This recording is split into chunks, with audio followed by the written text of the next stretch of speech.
봅시다. 우리가 사회주의 할 때는 뭡니까? 개인보다는 공동체를 우선하는 인간 생활의 개선을 목적으로 부동산 문제 등의 해결을 위한 방법을 찾는 시장은 굉장히 효율적이거든요. 근데 그 시장이 고장났어. 자동차 고장난 거랑 똑같아요. 그럼 고쳐야죠. 네, 시험과 관련된 부분을 지금부터 들어가 보시면 되겠습니다. 안녕하십니까. 자, 이번 시간은 7편으로 들어가는 거예요. 기초인문 강의. 7편은 부동산 개발 및 관리론인데 최근에 출제가 좀 많이 돼요. 근데 어렵진 않은데 아주 쉬운 것들이 나와요. 한 그래서 4문제 정도 이상이 출제가 되고 있습니다. 그 중에서 오늘은 이번 시간은 1장 부동산 이용 및 개발인데 부동산 개발에 관해서 이번 시간에 정리를 하시면 돼요. 부동산 개발은 자 1절에 개념 유형, 타당성 분석 2절에 이렇게 이제 나눠지는데요. 흐름 보기를 보면 1절을 먼저 보면 부동산 개발의 개념 및 유형에서는 개발이 뭐냐? 개념을 잡자. 건축도 건축에 의한 개량도 개발이고 토지 자체를 개량하는 것도 개발이다. 유무형 혹은 복합 개발도 존재한다라는 거고요. 그리고 이제 개발의 유형 중에 등가 교환 방식, 사업 수탁 방식, 토지 신탁, 자력 개발, 토지 임차 방식이라는 내용의 특징을 간략히 정리해 두시면 그것이 이제 시험과 관련돼 있는 내용입니다. 자, 학습 내용을 요약해 보면 개발의 개념은 역시 건축에 의한 개량과 조성에 의한 개량, 이건 토지 자체를 개량하는 것 이렇게 나눌 수 있고 토지의 외형을 변화시키는 유형적 개발과 용도 지역지구 변경 같은 무형적 개발 그리고 두 개가 합쳐지면 복합 개발이다 이렇게 얘기를 하는 거고요.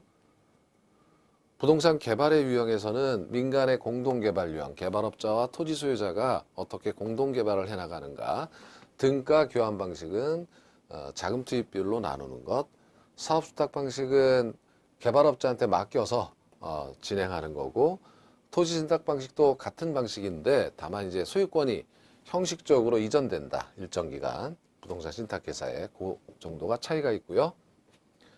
자력 개발 방식은 이제 스스로 혼자 하겠다라는 거고 토지 임차 방식은 차지 방식이라고도 하는데 개발업자가 땅을 빌려 가지고 건축하는 방식 그리고 BTL 방식 이것도 이제 최근에 좀 자주 나오는 내용이에요. 민자 유치 개발 방식이다라는 그러한 내용이죠. 이런 것 등을 이제 정리를 해보도록 하겠습니다. 부동산 개발의 개념은 개발에는 크게 두 가지로 이렇게 건축에 의해서 뭔가 새롭게 축조, 교량이라든지 건물을 축조하는 건축에 의한 개량도 있지만 도로공사라든지 배수공사처럼 토지 자체를 개량하는 조성에 의한 개량 이렇게 구분될 수 있다라는 개념 정도고요. 그리고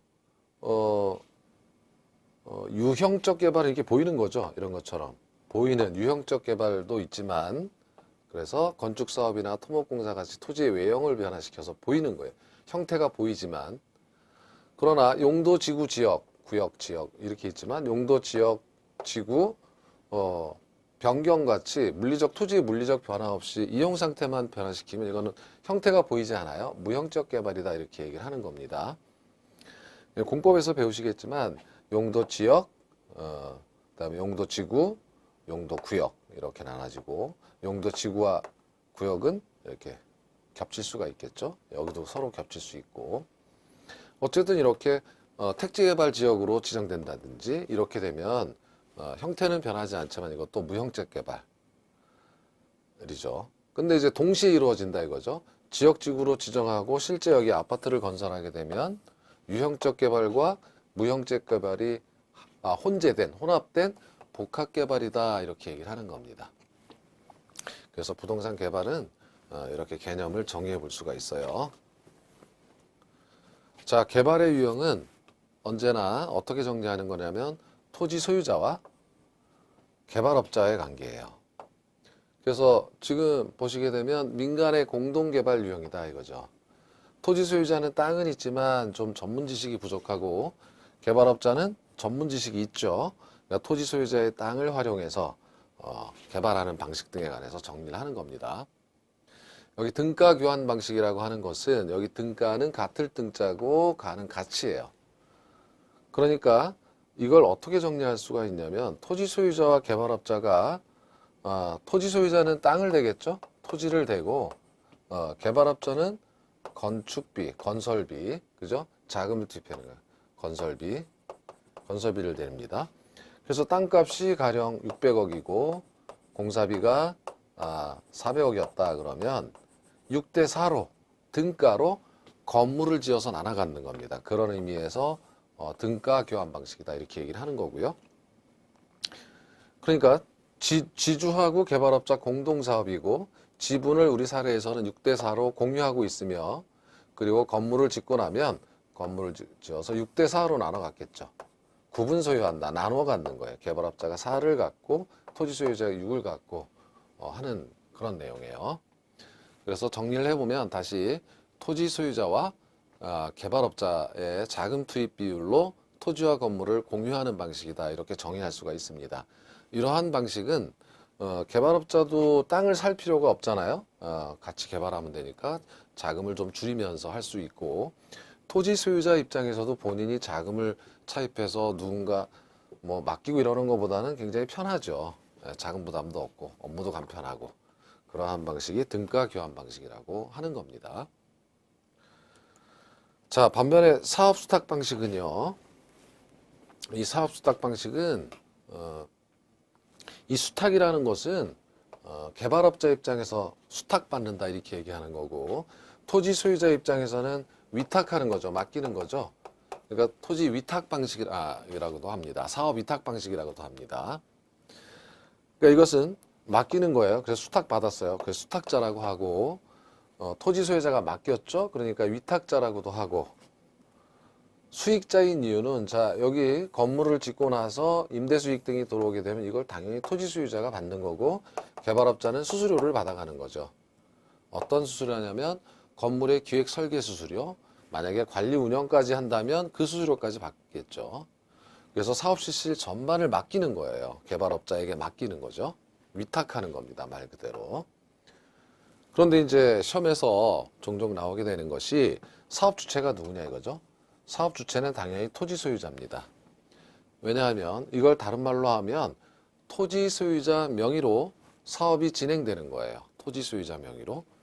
그러니까 여기다가 소유권을 넘기는 게 아니라 토지 소유자가 자 은행에 가서 돈을 빌려가지고 공사비를 주면 여기서 알아서 시공사 선정해가지고 건물 이렇게 지어주는 거죠. 상담해주고 이렇게 되니까 사업주는 돈도 여기서 빌리고 본인 명의로 사업이 진행되는 거예요. 토지 소유자 명의로. 담보도 잡혀서 돈도 빌리고 이런 내용이 되겠고요. 이와 상당히 유사한 방식이 토지 신탁 방식인데 토지 신탁 방식도 맡기는 건 같아요. 그런데 가장 중요한 것은 어떤 거냐면 형식적으로 소유권이 이전된다는 겁니다. 실제 소유권이 이전되는 것이 아니라 형식적으로. 그래서 가령 5년 동안 일정 기간 동안 소유권을 여기다 넘겨요. 그러면 사업주가 여기가 되겠죠? 소유권이 넘어갔으니까. 그러니까 토지 소유자는 더욱 편해지는 겁니다. 여기에 맡기면 알아서 다 해주더라 이렇게 되는 거죠.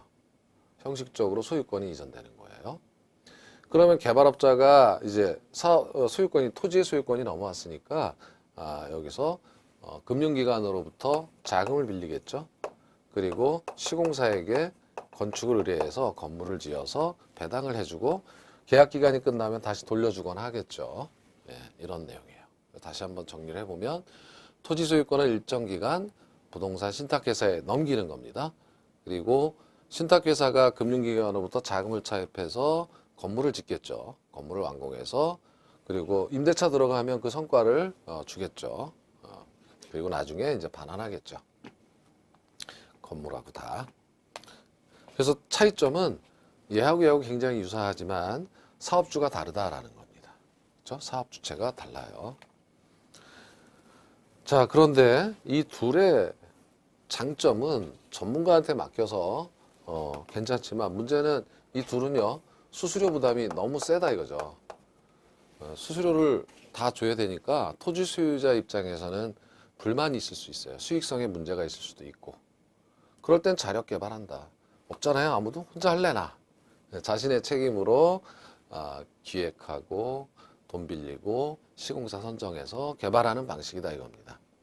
다만 이렇게 하게 되면 수익성은 좋겠죠. 왜냐하면 수수료를 주지 않아도 되니까. 그렇지만 전문가가 아니죠. 리스크도 함께 커지겠죠. 그러한 단점이 있다라는 거. 그래서 규모가 적은 개발 방식은 자력 개발 방식으로 하겠죠. 뭐 이런 정도의 내용입니다. 자, 토지 임차 방식은 굉장히 독특한 거예요. 그래서 땅을 빌려서 개발한다 해서 차지 방식, 빌릴 차자를 써서 이라고도 합니다. 이것은 개발업자가 토지 소유자에게 토지를 임대해서 임대를 하면 지대가 나가겠죠. 좀 높은 지대를 주고 개발하는 겁니다. 가령 10년 동안 임대할게요. 높은 지대 주고. 그러면 개발업자 입장에서는 자, 빌리긴 했지만 차지권부 건물이 이제 완공이 되면 여기서 임대 사업을 하겠죠. 10년 동안 임대 수익을 얻고 계약 기간이 끝나면 건물을 유상양도하겠죠. 그렇죠? 그래서 개발업자가 직접 이용하는 방식이 차지 방식이다 이거예요. 그래서 땅을 빌려서 개발하는 방식도 있구나 이런 정도 여러분 생각해 주시면 되겠죠. 자, 이것이 이제 부동산 개발의 유형 중에 민간 공동개발의 유형이라면 최근에는 이런 시험 문제가 나와요. 종종 나오게 됩니다. 그러니까 예를 들면 BTL 방식이라고 하는 건데 이건 뭐냐면 민자유치 개발 방식이다라고 하는 건데 이건 뭐냐면 공공이 시급한 시설을 건설해야 돼요. 공공시설을 건설해야 되는데 돈이 예산이 없습니다. 공공기관은 예산이 순차적으로 집행이 되죠. 순차적 집행이다 이겁니다. 가령 예를 들어서 노인복지시설 혹은 뭐 도서관 뭐 이런 것 등 지어야 되는데 이거 예산을 이렇게 집행하다 보면 이게 5년이 걸릴지 10년이 걸릴지 모르겠어요. 빨리 지어야 되는데 그래서 이러한 시급한 공공시설을 건축하기 위해서 민자를 유치하는 거예요. 어떤 식으로 하냐면 자, 민간으로 하여금 건설하게 한다. 빌드는 건설이죠. 컨소시엄을 구성한 민간 업체에게 주면은 여기서 건설을 하게 됩니다. 그리고 나서 트랜스퍼예요. 이 트랜스퍼는 뭐 복지시설이나 도서관 등을 기부 체납받는다 이거죠. 민간이 지어가지고 주는 겁니다. 트랜스퍼 이전시켜 주는 거죠. 공공기관에게. 그러면 공공기관 뭐가 남습니까 하면은 일정 기간 동안 사전에 약정된 임대료, 이용료를 주는 거죠. 이용료를 국채금리, 국공채금리 등 감안해가지고 적정 이윤율을 보장한 그 계산 방식에 따라서 이용료 혹은 임대료를 주는 겁니다. 임대료. 이렇게 되면 민간 입장에서는 수요 위험 없이 공공으로부터 일정 기간 동안 계속 뭐 5년이면 혹은 10년이면 10년 동안 이렇게 받게 되는 거죠. 그러니까 수요 위험이 없어요. 그리고 공공 입장에서는 어차피 예산이 나갈 건데 급하잖아요. 그러니까 당겨 쓰고 이자 주는 셈 치고 수익률 맞춰주면 되는 거죠. 그래서 이렇게 시급한 공공시설을 건축하기 위한 유치 개발 방식이다 이렇게 정리를 해두시면 되겠습니다. 그런데 BTL과 약간 다른데 이 끝에 오퍼레이트라는 게 있어요. 그럼 여기는 같습니다. 민간이 건설하고 기부채납하는 것도 맞는데 여기서는 정부나 공공이 이용료를 지급하지만 여기서 오퍼레이트는 운영이에요. 이 운영을 누가 하냐면 민간이 한다 이거예요. 그러니까 공공이 이용료를 책정해서 주는 것이 아니라 직접 사용자로부터 이용자로부터 이용료를 받게 되는 겁니다. 그러니까 여기는 복지시설, 도서관 등 이용료를 받기 어려운 경우라면 여기는 철도라든지 도로라든지 이런 거는 건설해서 기부채납해놓고 뭐 20년 동안 운영권을 준다 그러면 20년 동안 이 철도요금, 도로요금으로 투하한 자본을 회수하면 되겠죠. 그러니까 좀 달라요. 두 개 살짝 다른 부분은 정부로부터 받느냐 그러면 BTL, 정부나 공공으로부터 받느냐 혹은 직접 운영해서 회수하느냐 그러면 BTO 이렇게 이제 둘의 차이점이 약간 있다라는 것도 기억을 해두셔야 되겠죠. 이러한 개발 방식 등이 존재한다라는 겁니다. 자, 용어 정리를 한번 보시죠. 용어 정리하기를 보면 위탁자라고 하면 사업을 맡기는 사람, 수탁자 하면 사업을 위탁받은 사람.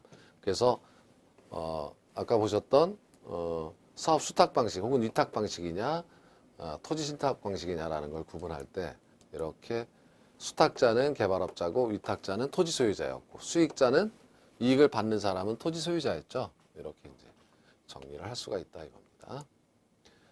자, 셀프 평가를 한번 해보면 1번입니다.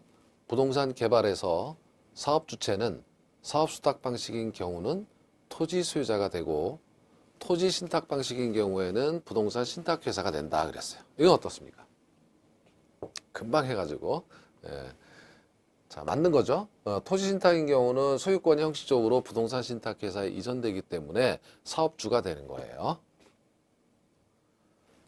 자, 2번 BTL 방식은 시급한 공공시설을 건축하기 위한 민자유치 개발 방식으로 시설 이용료 등을 시민 등 이용자에게 직접 징수해서 투자 자금을 회수한다. 이건 어떻습니까? 자, 이거는 틀렸죠.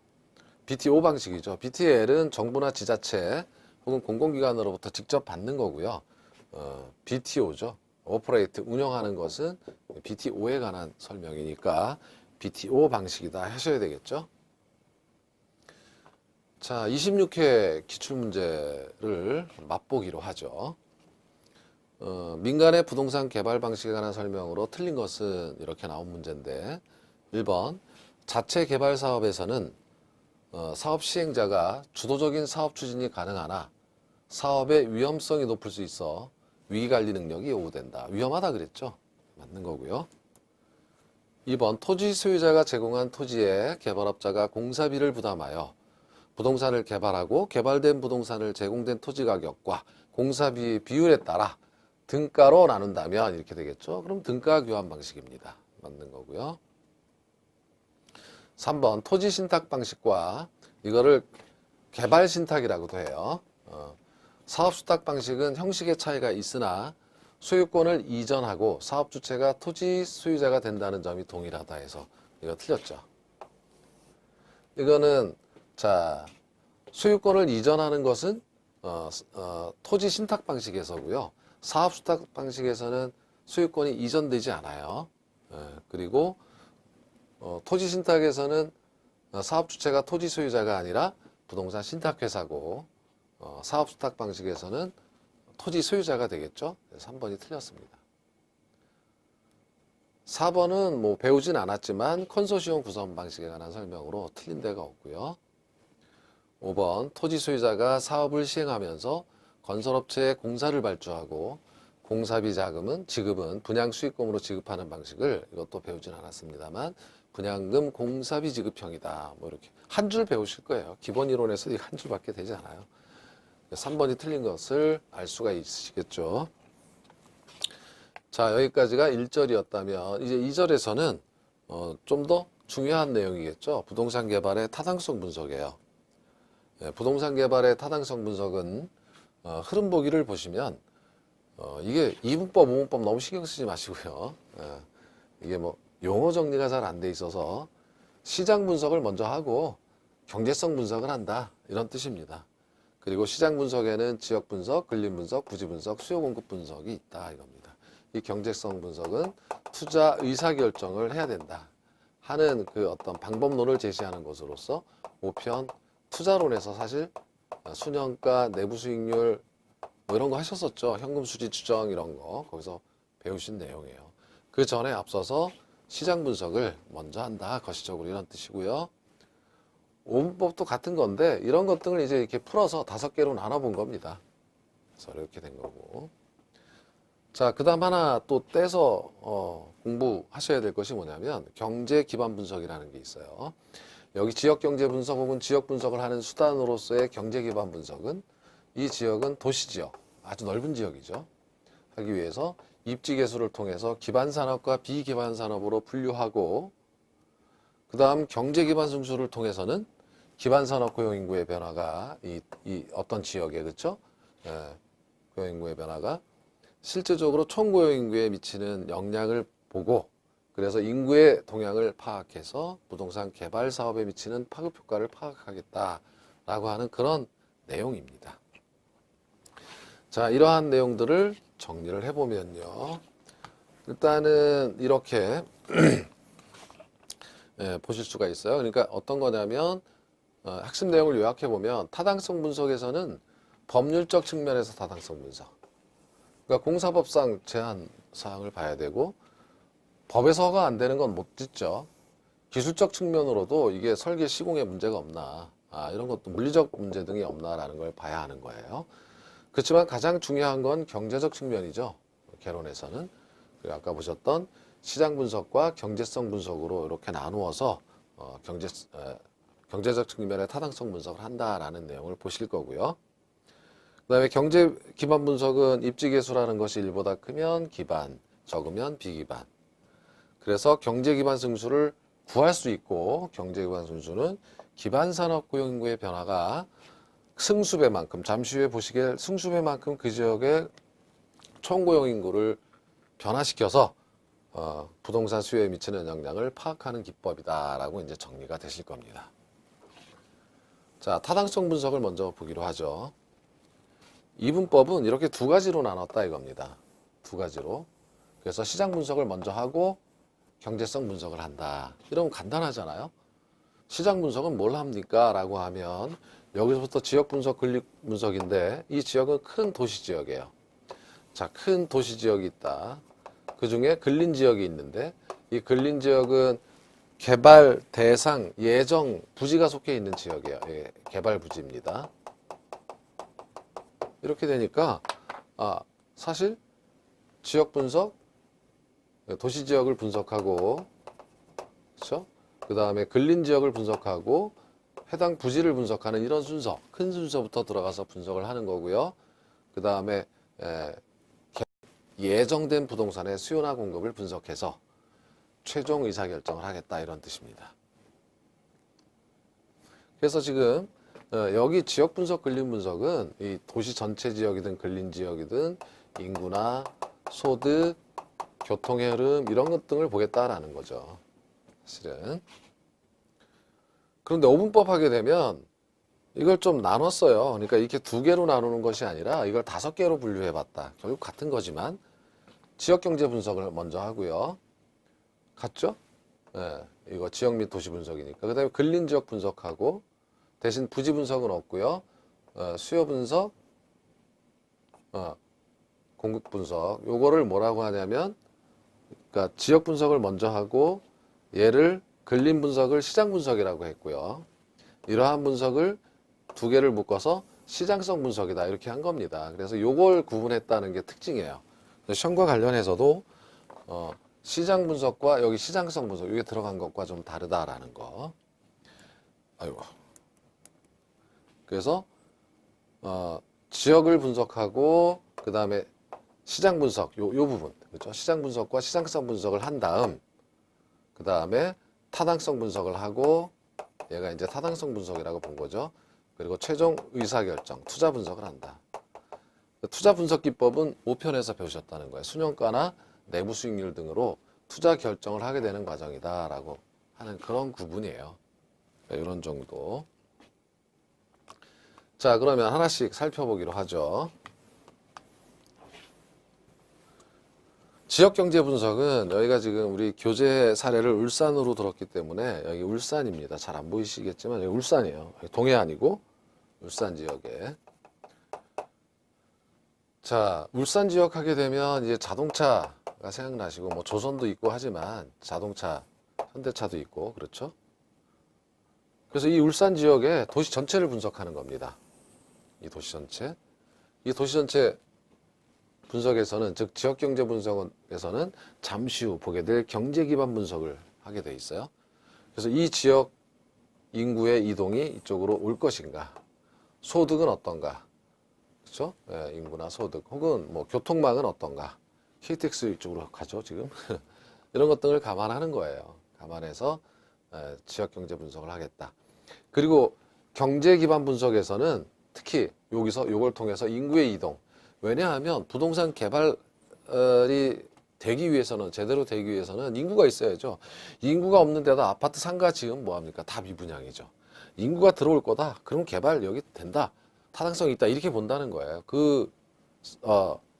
최초의 선행 분석으로서 도시 지역을 먼저 분석한다. 이런 뜻입니다.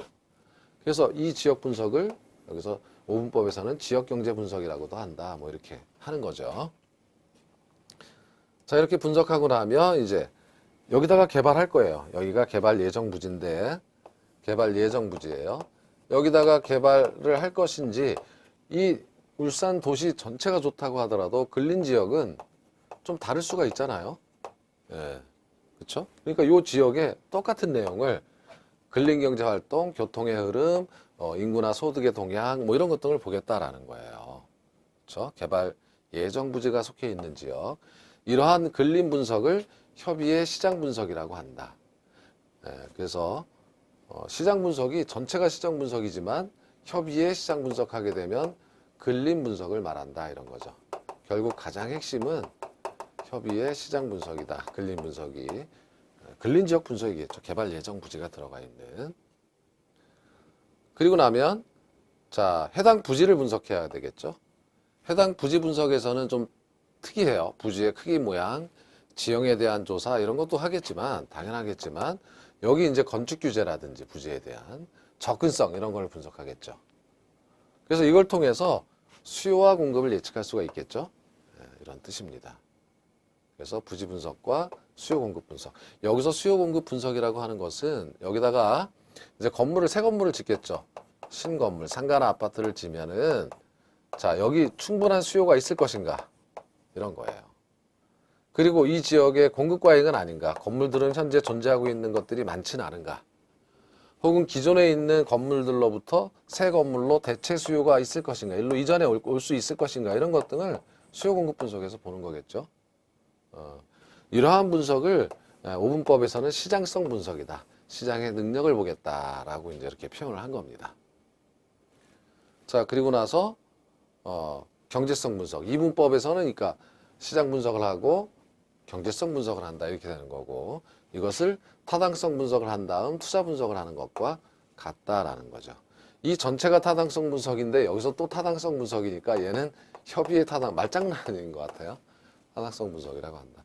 그래서 잠시 후에 기출문제에서도 보겠지만 이걸 할 수밖에 없는 게 17회 기출문제 이거를 출제를 했었어요. 근데 앞으로는 이렇게 나올 가능성이 별로 없다고 보셔야죠. 이렇게 나누는 게 큰 의미가 없고 같은 거니까 시장 분석, 지역 전체를 먼저 분석하고 그 다음에 뭡니까?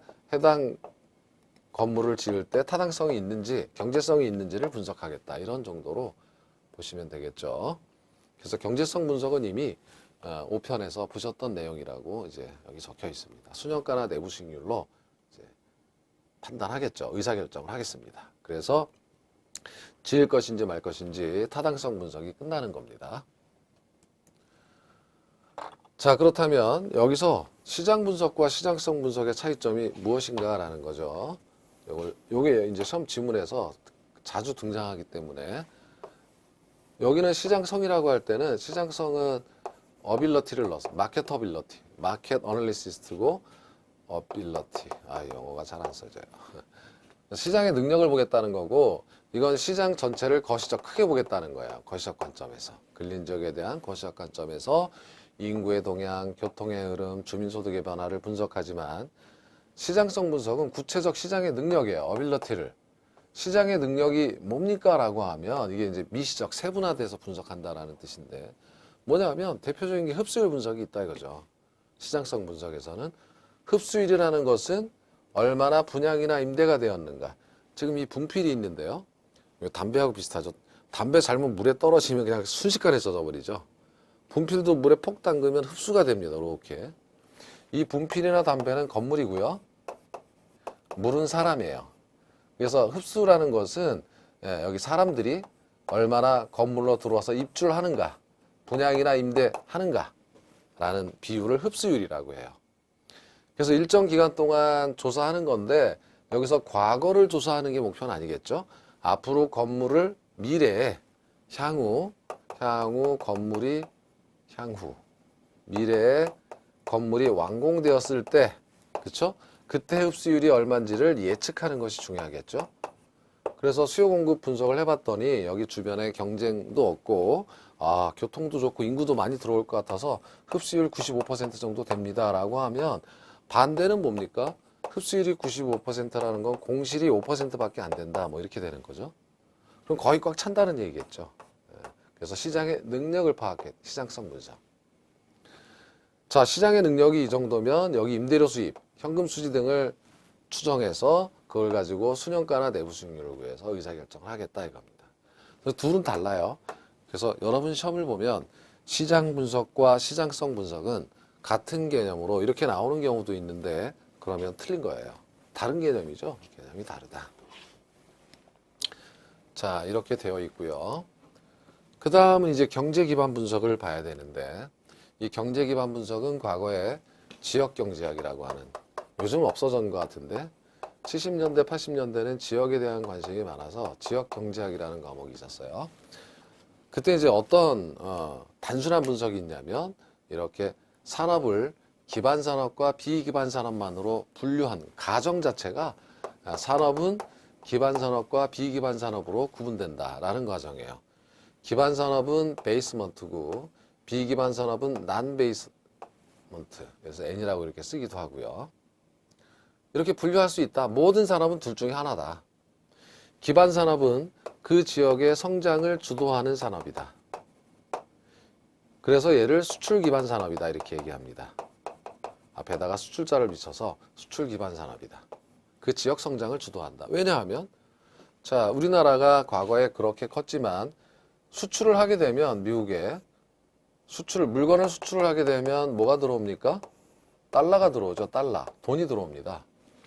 돈이 들어오면 이 돈이 돌아서 이걸 낙수 효과라고도 하고 그래서 이 돈이 들어와서 경기가 좋아져요. 소비도 늘어나고 해서. 그래서 그 지역 성장을 주도하는 산업이다. 수출 산업은 기반 산업이다 이렇게 얘기하는 겁니다. 반면에 비기반 산업은 해외로 나가는 게 아니라 로컬해요. 지역에서 그냥 소비되고 마는 겁니다. 나라 전체적으로 본다면 이렇게 되는 거죠. 그래서 이렇게 기본 가정은 산업 자체가 기반 산업과 비기반 산업으로 분류된다라는 단순한 가정에서부터 출발해요. 그러면 무엇이 기반 산업이고 무엇이 비기반 산업인가, 어떻게 구분하는가 라면, 그 구분하는 대표적인 방법이 입지계수다 이거예요. 로케이션 코션트 해가지고 이제 입지계수라고 번역을 했는데, 이것은 약간 국제경제론의 비교우위론을 응용한 거예요. 내용은 간단합니다. 가령 자, 우리나라에서 이렇게 할까요? 우리나라에서 울산 지역이 있다 이거죠. 이 우리나라를 확대해서 이렇게 보면은 이쪽에 울산이 있죠. 울산이 있습니다. 울산 지역을 A 지역이라고 한다면 A 지역에서 산업이 여러 개 있겠죠. X, Y, Z 여러 산업이 있을 거예요. 그 중에서 하나씩 나와봐. X 산업. A 지역에서 X 산업의 산업 생산액 비율을 사용할 수도 있고 고용률을 사용할 수도 있어요. 그리고 우리나라 전국의 X 산업 고용률을 비교한다 이거죠. 가령 예를 들어서 우리나라의 전체 고용률은 어떻게 구하냐면, 노동자 수가 1000만 명이다. X산업을 자동차 산업이라고 해보죠. 그런데 우리나라의 자동차 산업에 근로하는 종사자는 100만 명이다 라고 하면 이거 10%죠. 다시 말해서 전국은 고용률이 10%예요. 자동차 산업 고용률이. 그런데 A 지역, 울산 지역을 봤더니 가정하기를 울산 지역은 이 지역의 총 고용자 수는 100만 명이라고 가정하고 그 중에 자동차 산업에 고용된 사람 수는 20만 명이다 라고 가정해보면 20%나 되죠. 여러분 고등학교 수능에도 나오던데 요즘 비교의, 수출이 왜 유리한가, 그런 논리예요. 절대적인 이런 인수가 중요한 게 아니라 이거는 비교의 특화되었다 이겁니다. 그러니까 다시 말해서 지금 2배나 된다. 전국의 고용자 비율이 2배가 된다는 것은 기반 산업이라는 뜻입니다. 그래서 기반 산업과 비기반 산업으로 구분하는 기준은 뭐냐면 얘가 1보다 크면 기반 산업이다. 전국보다 크다 이거예요. 특정 지역이. 그래서 입지 개수가 1보다 크면 기반 산업이고 이 입지 개수가 1보다 적으면 비기반 산업이다. 이렇게 분류하는 것이에요. 이것이 이겁니다. 첫 번째 결론, 경제기반 분석에서. 그래서 이렇게 기반 산업과 비기반 산업으로 분류했어요. 자, 그렇다면 이제 경제기반 승수를 분석해야 됩니다. 지금 우리가 가정하기를 울산 지역의 총 고용자 수는 100만 명이라고 했고, 그렇죠? 그 중에 기반 산업 고용 인구는 자, X산업, 자동차 산업 고용 인구가 20만 명이고, 기타 YG 다른 산업들은 다 비기반 산업이라고 판명이 났다 이렇게 가정을 해보면 자 울산 지역의 총 고용 인구 100만 명이 기반 산업 고용 인구 20만 명과 비기반 산업 고용 인구 80만 명으로 구성됐다는 걸 알았어요. 이걸 아는 수단은 입지 개수를 통해서 알았다는 겁니다. 그러면 이 승수라는 건 무엇인가? 경제 기반 승수라는 건 도대체 무엇인가 이거예요. 가령 있잖아요. 이런 겁니다. 자 여기 자동차 산업이 보셨지만 뭐 중국으로도 수출하고 인도로도 수출하고 난리가 났어. 미국, 유럽까지. 그래서 지금 보면 자동차 산업이 이 기반 산업을 조사해 보니까 이 산업이 이 지역의 고용 인구가 굉장히 늘어날 것 같아요. 울산 지역에. 그러면 총 고용 인구가 늘어나는 거죠. 분명히 기반 산업, 자동차 산업 고용 인구가 10,000명 늘어날 것 같은데 그러면 자, 울산 지역으로 10,000명만 들어오고 끝인가 이거예요. 새로운 고용인구가.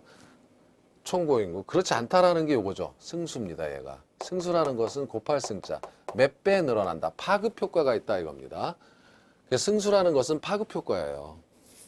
예를 들면 이게 케인즈의 승수 효과인데 여러분 참고적으로만 들으세요. 케인즈는 대공황 때 투자를 강조했죠. 투자를 가령 1조 원 하면은 GDP가 1조 늘어난다. 이게 아니에요. 2조, 3조 늘어난다 이겁니다. 파급 효과가 있어서. 이게 승수 효과입니다. 몇 배 늘어나는 거죠. 여기서도 마찬가지로 자동차 산업의 고용 인구가 10,000명이 늘어나서 울산 지역으로 인구가 유입되면 어떤 현상이 벌어지냐면 다른 업종들도 다 들어와요. 고급 식당도 들어오고 음식점들. 야, 울산 이제 소득도 높고 장사하면 잘 되는데 이제 막 들어오는 거죠. 그러니까 그런 파급 효과를 갖는다 이겁니다.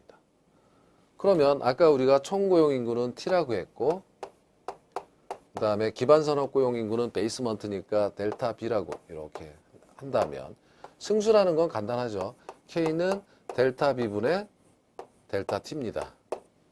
이걸 지워버리면 델타가 지워지면 경제 기반 승수는 자 어떻게 구할 수가 있냐면 기반 산업 인구분의 총 고용 인구다. 그렇죠? 그러면 기반 산업 고용 인구는 아까 20만 명이라고 했고